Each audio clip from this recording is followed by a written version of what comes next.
QFR, A ver. Demian Reidel. Mirá. Casualmente que está con el tema de la energía nuclear, ¿no? Exactamente. Mirá. Guido Sanleris, Sí. a mí a los Guidos me gusta decirle Guido Sanleris, Sí. tuiteó Guido Sanleris, que era militante en algún momento, compartió la lista con Axel Kicillof en TNT, ¿no? ¿Sí? Esa Mirá, lista de no lo Axel, sabía. de Axel Kicillof. Cuenta la leyenda, dice Guido Sanleris, que en medio de una gran crisis económica, un empresario fue a pedirle ayuda a John Pierpont Morgan, JP Morgan, quien lo escuchó unos minutos y le propuso seguir la conversación mientras caminaban por las calles. Al terminar la caminata, el hombre le preguntó, ¿no? El empresario, esto lo cuenta, ¿podrá ayudarme?, le dijo el empresario a JP Morgan. Yo ya lo ayudé, le contestó Morgan. Sí. El hombre lo miró sorprendido y JP Morgan agregó, según Sanleris, todos nos vieron caminando juntos. Ahora no dudarán en refinanciar tus deudas. Un poco, de alguna manera, algunos están comparando el impacto que está teniendo desde el punto de vista financiero, el apoyo que está teniendo. No sé a qué hora es la reunión. ¿A qué hora es la reunión? Bueno, dólar oficial 1.400. 1.400. Vamos a saludar a alguien que conoce el tema profundamente. Un amigo de la casa, economista, analista y asesor financiero, a Javier Timerman. Javier, muy buenos días. Daniel Tonietti, Rulo Latorre y el resto del equipo te saludamos. ¿Cómo estás? ¿Cómo andan? ¿Todo bien? Bien. Grandes amigos. Sí. Estamos diferentes, pero no dejamos de ser amigos. Exactamente. Totalmente. Y gracias, Javier, como siempre, tener la deferencia de conversar con nosotros. Vos viviste muchos años en Estados Unidos, en New York, ¿no? Muchísimos años, ¿no? 40 nada más. Nada más ni nada menos que 40. Ahora estás viviendo en Argentina, ¿no? Ahora estoy mitad y mitad. Mitad y mitad. Bueno, ¿tu análisis de lo que sucedió en estos días? Bueno, qué bueno que me haya pedido un análisis y no una opinión, porque si doy las opiniones y los análisis a veces, pero voy a hacer un análisis, no una opinión. Vamos de a poco, ya vamos a llegar a la opinión. El análisis es muy claro, fue un apoyo muy contundente de parte de Estados Unidos a la Argentina. El lenguaje es muy contundente y por eso los mercados externos reaccionaron mucho más agresivamente, positiva y agresivamente al comunicado, porque en Estados Unidos, en el mundo en general, están acostumbrados a analizar cada palabra, cada coma de los comunicados. Por ejemplo, cuando la Reserva Federal emite un comunicado de suba o baja de tasas o de no cambio de tasas, ellos, los analistas financieros, generalmente leen el comunicado y lo comparan con el comunicado de la semana anterior, del comunicado anterior, para ver qué diferencias hubo, y una palabra diferente, etcétera, puede impactar mucho la reacción de los mercados. Y acá, la verdad que el lenguaje es muy contundente, es muy vamos a hacer todo lo que haya que hacer para defender, etcétera, apuntalar a Javier Milei, etcétera. Entonces el mercado reaccionó como que Estados Unidos está comprometido en esta batalla, algo que no ocurría desde México, digamos, en el 94, pero tampoco se sintió que en México fue un salvataje puntual. Acá el gobierno es el gobierno americano, una terminología incluso que va más allá de ahí. Dijo, vamos a hacer todo lo que tengamos que hacer. Ese es el análisis que puedo hacer del tema. O sea, generalmente Estados Unidos canalizaba esta ayuda a través del fondo. De repente decidió apartarse de una política que lleva más de 30 años, donde Estados Unidos fue muy claro respecto a cómo canalizaba la ayuda a los países que estaban en una situación difícil, como es el caso de la Argentina en este momento, y eso ocurrió con presidentes de todos los signos políticos. Recuerden cuando De la Rúa fue a pedirle a Bush plata, también en las reuniones de las Naciones Unidas del 2001, y Bush lo recibió y lo miraba diciendo, ¿y este qué quiere? O sea, que vaya al fondo, y si el fondo no le da, que se arregle. Y era mucho menos plata la que le pedían en ese momento De la Rúa. Famoso testimonio en aquel momento del secretario del Tesoro O'Neill diciendo que los plomeros norteamericanos no tienen que financiar a la Argentina, ¿no? Y después lo curioso es que O'Neill se interiorizó más en el caso y dijo algo así como, bueno, pero ¿cuál es el plan? O sea, si le damos 5.000 millones, tampoco van a alcanzar. Entonces, ¿por qué no cambian un poco la política? Y después vemos, dijo algo así O'Neill. En aquel momento cambiar la política era salir de la convertibilidad, ni más ni menos. Sí, claro, exacto. Vos sabés que lo curioso es que el consenso en ese momento en Estados Unidos, no tanto los argentinos, pero más los inversores americanos, creían que había que salir de la convertibilidad. Y acá ahora más o menos pasa lo mismo, ¿no? Los inversores también están exigiendo que la Argentina flexibilice el tipo de cambio, que no use los dólares para mantener un dólar barato, etcétera. Es bastante similar la postura. Ahora, los inversores lo hacen público, esa posición. ¿Y la posición del gobierno de Estados Unidos, qué te imaginas, que van en el mismo sentido? Yo creo que eventualmente sí. Ayer hubo dos comunicados o dos comunicaciones por parte de Bessent. En la primera fue el tuit que leímos con un lenguaje muy muy contundente, ¿no? Vamos a hacer todo lo necesario, muy directo, ¿no?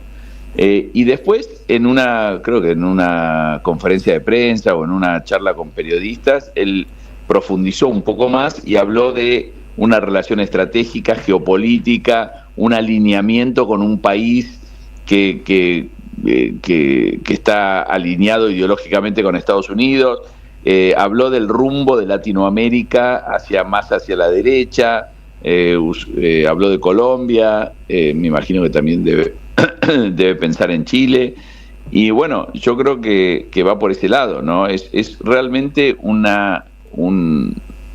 apoyo que más que apoyar un modelo económico, es apoyar una gestión política y una alianza política donde sí gana la oposición, ellos piensan, se cambiaría el eje y ellos quieren que se mantenga con Estados Unidos y no un eje más independiente, etcétera, lo que puede ser las BRICS o China o lo que sea.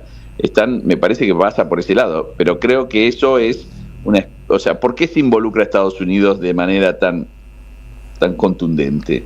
Porque ve un peligro de que a Milei le vaya mal en las elecciones, si no sería un tema financiero nada más, y dicen vayan al fondo y negocien, etcétera, etcétera. Pero de alguna manera saben que ir al fondo tardás mucho, ¿no? Y el fondo, cualquier paquete nuevo con el fondo son meses de negociación, o por lo menos pasadas las elecciones, y te va a exigir ciertas cosas. Acá sacaron una declaración y cambiaron las expectativas en 5 minutos. Y es claro el apoyo de Estados Unidos a el presidente Milei. Pero eso no es un secreto tampoco. Javier, ¿no? Y la pregunta es, ¿a cambio de qué? Bueno, eso lo vamos a saber hoy con más detalle, me imagino, en términos del acuerdo per se, pero claramente hay un alineamiento, o sea, la Argentina alineada con Estados Unidos y no con otros países va a profundizar las relaciones con los inversores privados en sectores estratégicos. Estados Unidos quiere mantener un país que vota con ellos, que apoya con ellos, y sabe que si la situación económica se descarrila, también se descarrila el plan político de Milei.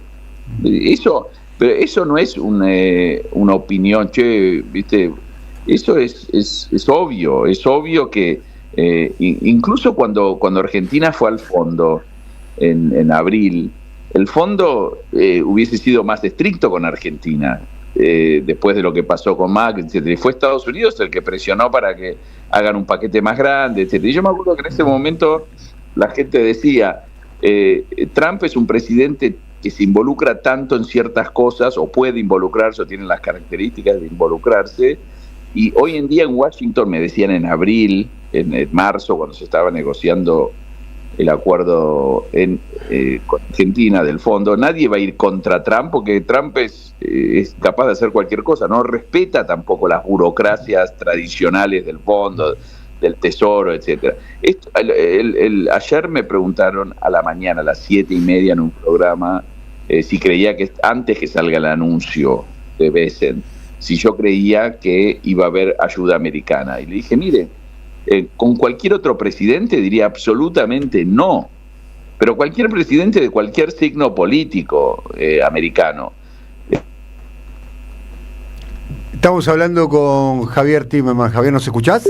No, se cortó. Bueno, conversando con él, economista y analista financiero, bueno, dando de alguna manera el elemento, un poco lo que decíamos más temprano a la mañana, el factor Trump, sí, y la propia impronta que le imprime a las relaciones exteriores el propio Trump, no respetando ningún tipo de parámetro, de protocolo y demás. Muy taxativo el sí, apoyo que recibió ayer el gobierno argentino. Y la contraparte de Milei, ¿no? Bien. Te escuchamos, Javier, como para ir cerrando. Sí.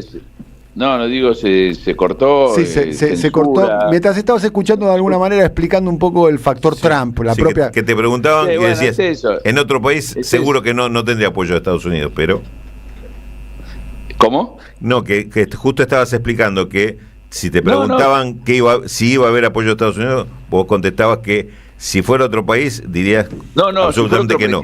Si fuera otro presidente en Estados Unidos no hubiese habido apoyo de esta manera, sino a través del fondo. Pero con Trump todo es posible. Mañana Trump decide alinearse con Corea del Norte y no nos sorprendería. Cualquier cosa es posible. Trump es un presidente que rompió todo el protocolo de cómo se comporta. Y mirá que yo fui, vi a presidentes republicanos como Reagan, Bush padre, Bush hijo, demócratas como Clinton. Yo llegué a Estados Unidos y el presidente era Ronald Reagan. Recién arrancaba el mandato de Ronald Reagan. Vi presidente de todos los signos políticos. Trump es otra cosa, es otro animal. Javier, aprovechamos el diálogo con vos como para ir cerrando y traer al recuerdo a tu hermano Héctor, que ha sido un hombre muy valiente. Yo alguna vez lo conversé con vos. Yo tengo una breve anécdota, que es cuando se inauguró el CCK, el Centro Cultural Kirchner. Estaba obviamente todo el gabinete, a mí me invitaron también, y bajando las escaleras me encontré con Héctor y lo saludé, y le reconocí la valentía que ha tenido él por su origen, de ser un hombre de origen judío. De hecho, tu padre ha sido ciudadano israelí, el gran periodista Jacobo Timerman, que en algún momento fue jefe de Rulo de la Torre. Yo trabajé con él, sí, en La Razón. La valentía que tuvo Héctor de, siendo canciller argentino, de haber reconocido el Estado palestino. Claro. La verdad que es algo que le ha costado mucho a tu hermano. Le ha costado mucho. A mi modo de ver, incluso le ha costado... probablemente la salud en algún aspecto, ¿no? Sí. Recordemos, ¿no? El escarnio que ha sufrido Héctor Timerman. Y no quiero pasar por alto este episodio, Javier, conversando con vos. Claro, porque la realidad es que yo viví en Israel entre el año 77 y 82, ¿no? Y bueno, ya en ese momento se hablaba de que había una necesidad de hacer 2 estados, etcétera, un estado palestino, pero era la minoría. La mayoría que todavía no era una opinión ni mayoritaria, ni mucho menos en Israel, pero había gente. Mi padre escribió un libro que se llamaba La guerra más larga, sobre la invasión de Israel al Líbano, y ya hablaba de la necesidad de que haya 2 estados, ¿no? Que no se podía seguir en guerra, etcétera. Y en Israel, donde mi padre había llegado como un héroe, lo trataron como un traidor en Israel, a mi padre, ¿no? Y la verdad que después, todo lo que dice mi padre en ese libro, que fue escrito en el año 82, es hoy opinión mayoritaria en Israel también. Y lo que hizo mi hermano es muy valiente, porque la comunidad judía argentina tiende a cancelar gente por pensar, por cuestionar cualquier actitud que tome el gobierno de Israel, porque yo viví en Israel, soy sionista, repito, soy sionista, que mucha gente no sabe ni lo que es el sionismo. Estamos hablando con Javier Timerman. Javier, estamos teniendo cierta dificultad lamentablemente en la comunicación, pero justo estábamos hablando de un tema tan tan importante. Bueno, ojalá que lo podamos retomar. El tema obviamente era la asistencia de los Estados Unidos a la Argentina, el impacto. Javier es alguien que, como nos contaba recién, trabajó 40 años en bancos de inversión, en el mundo financiero, en Wall Street, así que conoce ese mundo probablemente como pocos argentinos que conocen. Aparte la lectura política que tiene Javier, ¿no? Javier, te estamos escuchando nuevamente como para ir cerrando. Quiero, no sé por qué la comunicación es tan mala, pero lo que quería decir es esto. Yo soy sionista, creo en el derecho de los judíos a tener un Estado. Eso es el sionismo, ni más ni menos que eso. Pero también creo en el derecho de los palestinos a tener un Estado. Qué lástima. Bueno. Qué pena. Una pena realmente. Está dicho. Bueno, que es un poco la postura que hemos tenido siempre casi todos, ¿no? Sí. 2 pueblos, 2 estados. Exacto. ¿No? Claramente, ¿no? Hoy justo es el año nuevo judío, ¿no? 5786. Exactamente. Pero destacando que cuando Jacobo Timerman lo dijo en ese libro, no era la opinión. Y la valentía. Primero, viste, a muchos le cuestionan ahora a Cristina, que está diciendo, Cristina, bajo la presidencia de Cristina se reconoció a la Autoridad Nacional Palestina como país. Primera cuestión. Y lo hizo, su canciller era Héctor Timerman. Lo que le costó a Héctor Timerman, a ver, porque los costos son costos cuando lo pagás en el cuerpo, ¿viste? Cuando son costos personales, ¿viste? Sí. Realmente. Y lo que le costó a Héctor Timerman en su vida, ¿no? Le costó el escarnio de un sector, del sector más conservador, más reaccionario, más derecha, que lamentablemente, lo tengo que decir, hoy es el sector mayoritario de la comunidad judía argentina, o por lo menos de su dirigencia. Ampliamente. O por lo menos de su dirigencia, para hacer esa aclaración, ¿no? Claramente, le costó. ¿Se acuerdan ustedes? ¿Se acuerdan en las circunstancias en las cuales terminó muriendo? No lo dejaron viajar para atender su salud. Para atender su salud. Creo que Bonadío era. Creo que Bonadío era, ¿no? El nivel de crueldad, de ensañamiento, de crueldad, ¿no? Porque, bueno, querido Javier, ahora sí, creo que tenemos una comunicación un poquito más estable. Queremos escucharte porque es un tema muy sensible, además. Tu opinión, por favor. Javier. Bueno. Les pido mil disculpas a los oyentes, hacemos lo que podemos. En un ratito, profesor Viñeski, estaremos con qué tema. Con los 12 acuerdos que el Tesoro norteamericano tuvo con la Argentina desde hace más o menos 65 años. Muy bien, ¿qué tenemos para más adelante? Datos de empleo y otro escándalo en la intervención de la obra social de los peones rurales. Muy bien, vamos a seguir analizando con Rulo el impacto que está teniendo financieramente, cuál es la baja de las retenciones, qué está pasando con los diferentes dólares financieros, con las acciones y demás. Irín. También vamos a hablar de qué está pasando con la ley de emergencia en discapacidad. Y si nos da el tiempo, de la Comisión Libra que se reúne hoy. Muy bien, en minutos nada más. Vamos a ir a una pequeña tanda. Ya volvemos, estamos aquí hasta el mediodía en Siempre Soy.